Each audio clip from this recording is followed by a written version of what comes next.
For shrinks, contact with anyone always elicits a rapid and almost involuntary subtext that suggests plausible reasons for why that person is behaving thus.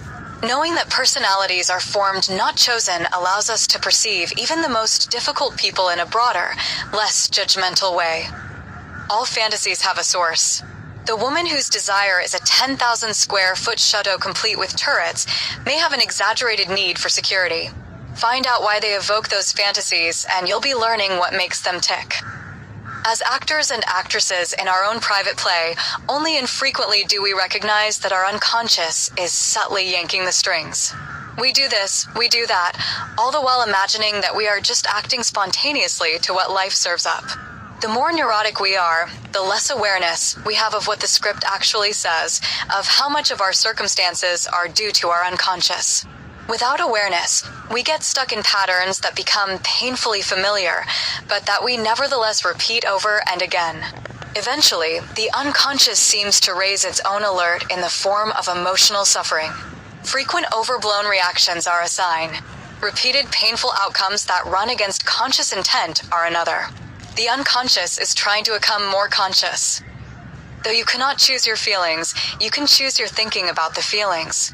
The change in thinking is the action that alleviates the tension and may ultimately allow you to master, however indirectly, the feelings themselves. As children, we all learned how intimacy acts by watching the pros our parents, / often we are attracted to people who act as a loved one acted. / you still find yourself acting like a new edition of one of your parents, / it is not by chance that our mates react to us in ways that seem to have less to do with us than with their parents, / imposing previously etched relationship patterns onto current relationships is called transference. People who remember their childhood are ahead of the game, even if they received a crummy role. The memories may be like those of a long, drawn-out, head-on collision, but at least they can grasp what made them what they are. And that awareness allows them, when need be, to alter the script as adults, albeit with effort and perseverance. On the course to emotional health, that puts them far ahead of those who must repress childhood memories, whose resistance to revisiting their early years prevents them from redressing the damage.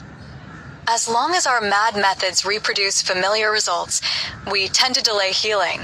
Megalomaniacs, for example, may make more money and lord over more people, but they do not necessarily mature emotionally. If an avoidant person succeeds in avoiding commitments, his anxiety decreases, but he does not grow. If an unstable person manages to get someone to take care of her, she will stay unstable.